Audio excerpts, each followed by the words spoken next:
Okay, hello. This is PEPELT and my name is Aneta. And I am today I'm here with Sandy. Hello, everyone.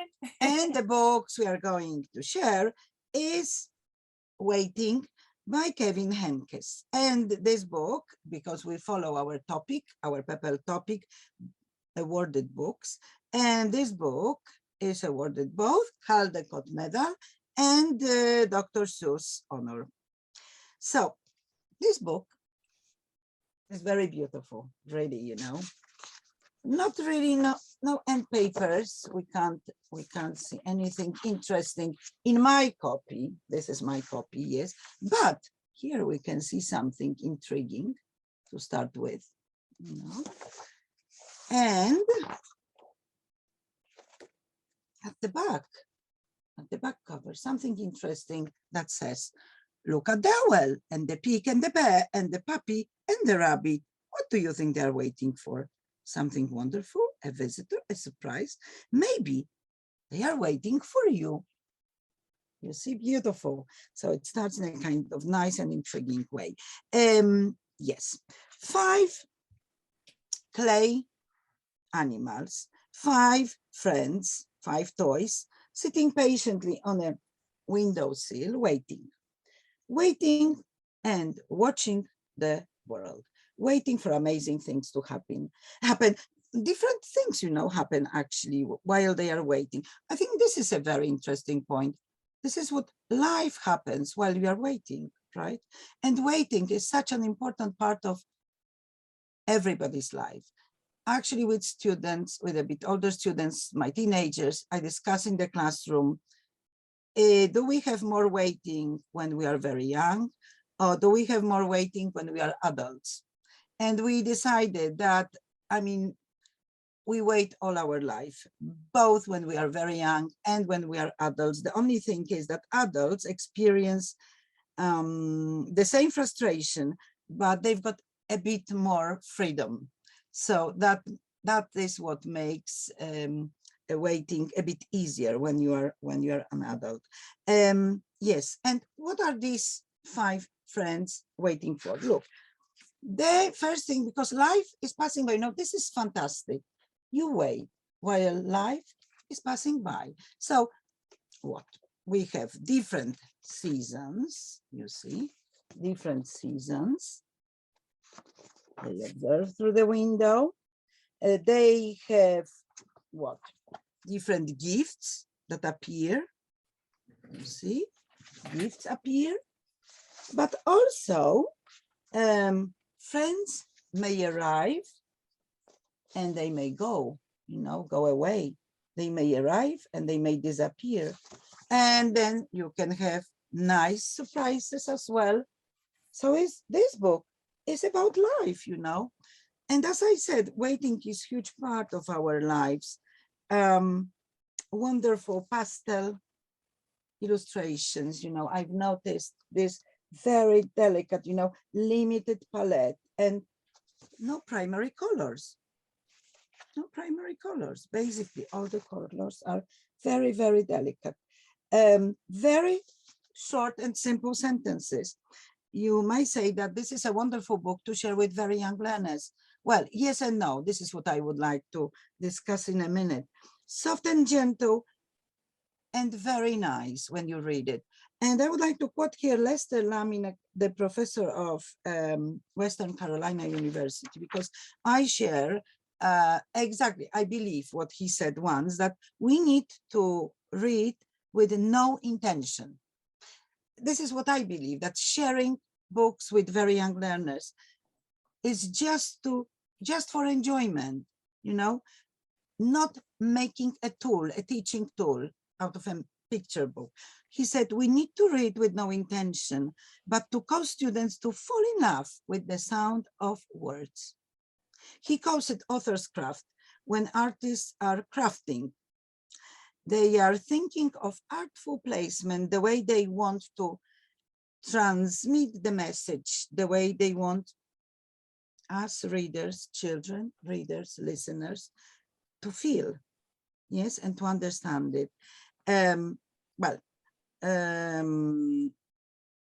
as you know, I am at while maybe because I forgot about saying this, and this is very important, with very young learners while reading the book.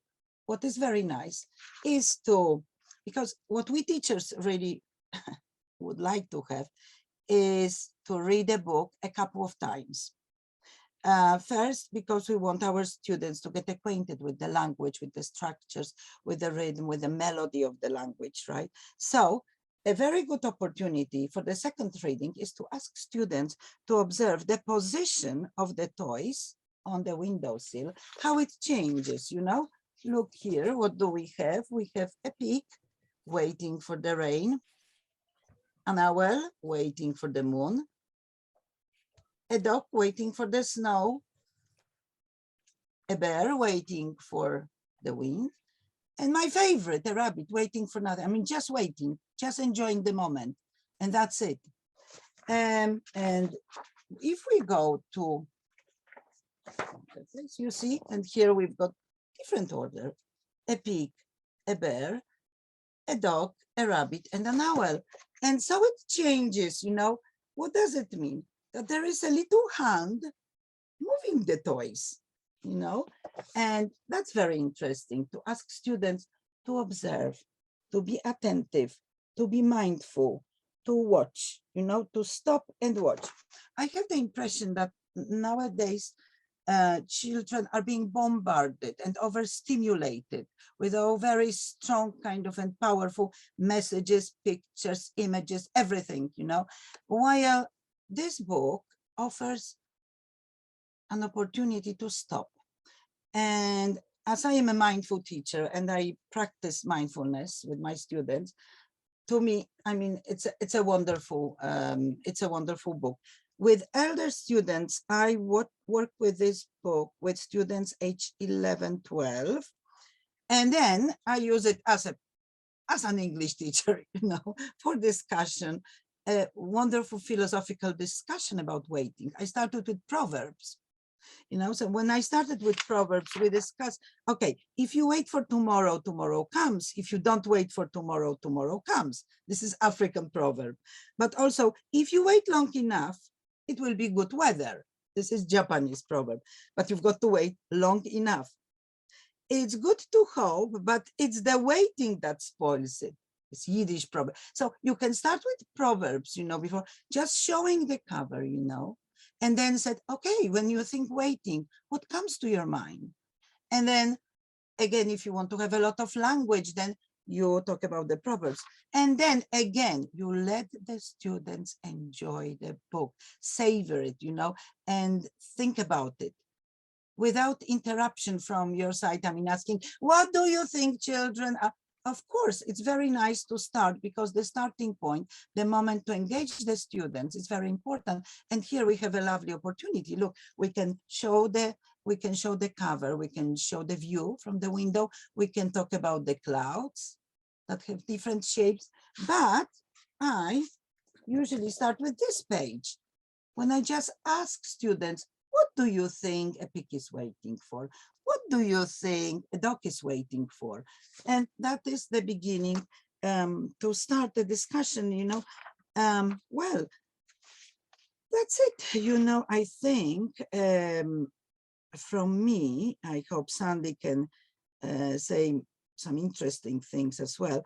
If you want to be very English teacher, of course, you can discuss the word wait, like wait on tables, the homophone wait and wait, you know, but this is what we do. I mean, while talking about the book, this is something also very important because we are English teachers, yes, in the end. Sandy, would you like to join in and support me with some information about the author? Go.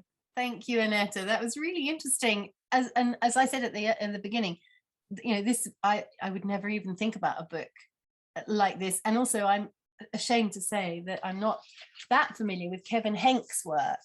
And so I did a little bit of research when you said you were going to be using this book. And there's a lovely film of him on his website, and we can put the link when we finished. where he is talking about his creative process, and how he's very old-fashioned, and he starts with the words. And I was really fascinated by that, because you ask this question to many author illustrators and there will be a different answer, but he starts with the words and then slowly sort of draws up the illustrations. Nothing is digitalized, it's all by hand. And so as you said, the craft, it's not by chance that these things happen on the page. It's all so carefully, I mean, with any author illustrator, but I think this is one of my favorite spreads, because it's so pastely, as you say. It's so lovely. Yeah. But I hadn't thought about all of those things that you'd mentioned there, Annette. I mean, you come at it with such a completely different perspective. It's fascinating. You can't forget that I'm a psychologist, and I always look into these things. Yes. Yeah. I mean, I'm still, yes. I because when I picked it up for the first time, when you said you were going to use it, I had to order it because I didn't have it, and I thought, okay, yeah. And it ends with this really, I mean, as you said, they end waiting, don't they? Waiting to see what will happen next. But what happens is that the cat comes along, and she isn't waiting for anything, is she? Because what happens is that she has babies. Yeah. This idea of this 9 months of waiting, but with this cat, it was very easy. You just had to open her up and out they popped. and that's, I don't know, how do children respond to that? What do they say? They like it very much, and I only use the book with, as I said, 11, 12. They really like it, and what's interesting, they do understand the process of waiting. It's like with the cat, they do understand, and even one of them said, with them, they noticed the moment that the elephant appears and then it disappears forever. Yeah. And they said, it's from the children. It's just like in life. It's incredible. And that made me think that we underestimate children, and we underestimate their philosophical approach. They can understand a lot of things, or sometimes if they don't understand them, but they feel and they know. Yeah, but yes, yes, we just need to give them the space. We need to let them, we need to pause and wait for them to respond, I think. And also, I think it's very important, bear in mind that in a picture book, we have the beginning, the intro, like in the story, the beginning, the action, the problem, and the solution. And here, there is no problem, there is no solution. You wait. And I love this idea to talk with teenagers, discuss it, that we wait for something and nothing happens. Well, but is it really nothing? It's just life passing by. I mean, here, in fact, what's happened is, again, that's something, I don't know if they talk about this, but it was always the 5 of them. It was always the 5 of them until the cat arrived. And then, as it says, now there were 10 of them, and they were happy together. Yes, they had to find the way. Waiting to see what would happen next. And so, it's almost like another story could start. But the fact is that just because another 5 come along doesn't mean doesn't mean to say that it changes their lives. And yes, but also look at the page that we are showing. You see they are all kind of crowded on the half of it, but then the next page gives the order back all again. Together. Yes, they found the way. Yes, and they're mixed up, aren't they? Yes, with some of the cats next to the dog and the rabbit and the bear. Yeah. So there's a visual appropriation of this idea of, it doesn't matter that there are now 10 of us. Yes, and they sort of mixed up together, and I think this is very nice. Do the children comment on that as well? Yes, they've seen it, because really I was surprised that they could understand so much, that they could understand so much. Yes. And of course, it's a very good starting point with teenagers also, of this idea of waiting. What are you waiting for? Yes. What can you wait for? And I started actually by what comes to your mind, not to stress them. I said just words. And they started writing sentences. I say, you can write just words like, waiting doctor or waiting shop. But they started writing sentences. It seems that they had a lot to share, Very interesting. And yes, I would never imagine that this could be used as a prompt for something as deep and as delicate as what you chose. I would say now it's my my #1 mindfulness book. That is very interesting. But I do recommend everyone to have a look at Kevin Henkes' website. And I do actually have another of his books, and I'd forgotten about it, which is this one, Kitten's First Full Moon. I'm sure you have this as well, Annette. Yes, And fantastic. yes. And, although my love goes to Chrysanthemum, because that was the first one that I... oh, of course, yes. Of My heart course. is there, because Yes. that is the first book. This is how I met Kevin Henkes. So Oh, this okay, is, okay. but this is my absolute favorite now. Yes, yeah, very nice. Very nice, Annette. Thank you. Thank you, Sandy. Thank you very much for having me to introduce Bye-bye, this fantastic everyone. book. Goodbye. Bye.